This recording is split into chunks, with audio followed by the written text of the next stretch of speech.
இமாம் அஹ்மது ரஹ்மத்துல்லாஹி அலைஹி ஒரு பெரிய ஒரு போராளி,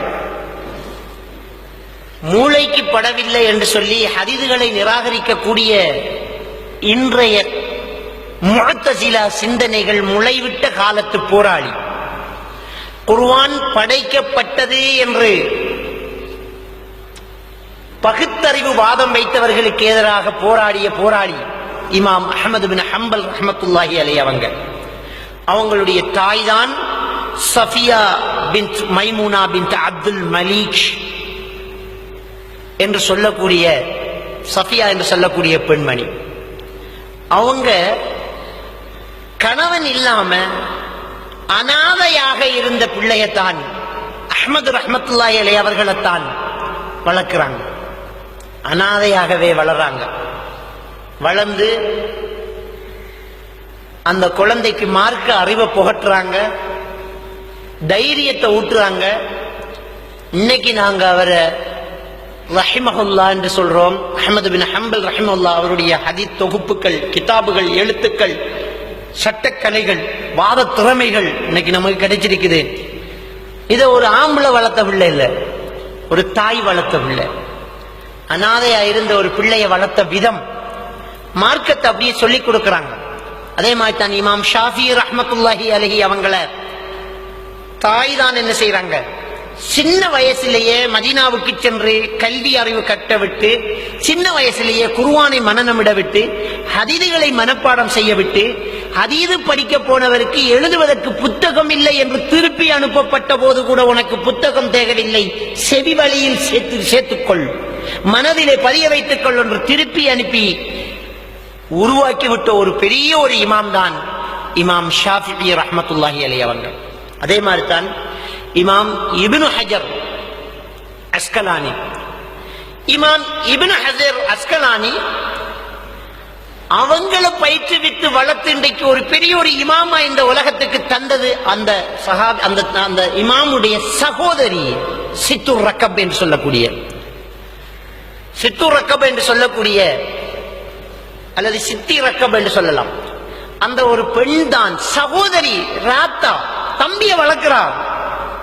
மார்க்கத்தை கற்றுக்கொள்ள வைத்து, ஆலிம்களை போய் சந்திக்க வச்சு, குர்ஆனை கற்றுக்கொள்ள வச்சு, அவங்களுக்கு ஒரு பயிற்சி கொடுத்து வளர்த்து நம்முடைய கையில தந்திருக்கிறாங்க. எனவே வரலாறு நெடுகிலும் பெண்களுடைய பங்களிப்பு இந்த ஆண் பிள்ளைகளை, சகோதரனை, பிள்ளைய, கணவனை பயிற்றுவித்து தைரியப்படுத்தி மார்க்கத்துக்காக அர்ப்பணம் செய்த வாரிசுகள் இந்த பெண்கள். இன்னைக்கு நிலைமை என்ன? இன்னைக்கு பழைய ஜாஹிலியத்து காலம் திரும்பி வருது.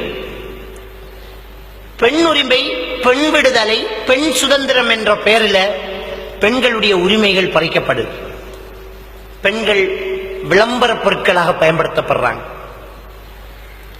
பெண்கள் அரைகுறையாக விளம்பரப்படுத்தப்படுறாங்க.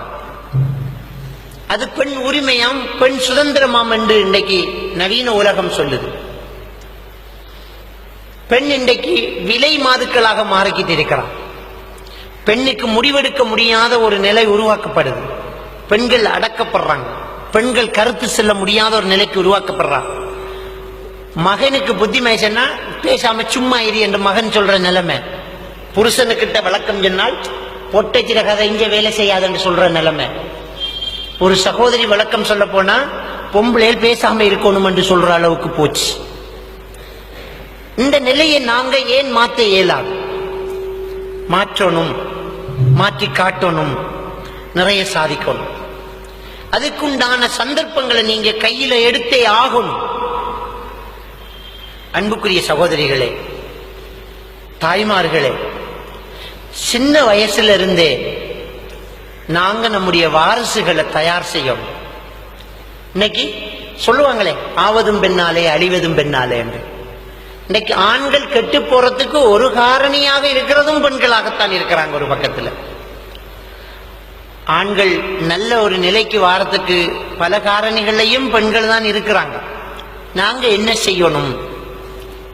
மார்க்க ரீதியாக நாங்க கையில் எடுக்க வேண்டிய விஷயம் என்ன? ஒன்று, நாங்க முதல்ல நம்மளை பக்குவப்படுத்திக் கொள்ளணும். இது ஒரு முக்கியமான ஒரு விஷயம், நீங்க தெரிஞ்சுக்கோங்க. ஏன்னு சொன்னா, நான் போய் பிரச்சாரம் பண்றதை விட, நான் என்றால் ஒவ்வொருத்தரும் அப்படி நினைங்க, நாங்க வெளியில போய் ஒருத்தரை சந்திச்சு தஅவா பண்றது, பிரச்சாரம் பண்றது, அப்படி செய்யுங்க இப்படி செய்யுங்க என்று சொல்றதை விட, நான் வாழ்ற விதம், என்னுடைய நடவடிக்கை பெரிய ஒரு தஅவா செய்யும். பிள்ளை பார்க்கும், உம்மா எப்படி தூங்குறாங்க, உம்மா எப்படி பேசுறாங்க, உம்மா எந்த அளவோடு பேசுறாங்க, உம்மா ஆறுகிட்ட பேசுறாங்க, சகோதரி எப்படி நடந்துக்கிறாங்க, நம்முடைய சகோதரி எப்படி இருக்கிறாங்க, நம்முடைய மனைவி எப்படி நடந்துக்கிறா, இதையெல்லாம் பார்ப்பாங்க. அது தஅவா செய்யும். இது ஒரு முக்கியமான ஒரு விஷயம். அதனால முதல்ல தஅவா செய்யறது நம்முடைய அஹ்லாக், நம்முடைய பண்பாடுகள், அது தஅவா செய்யணும்.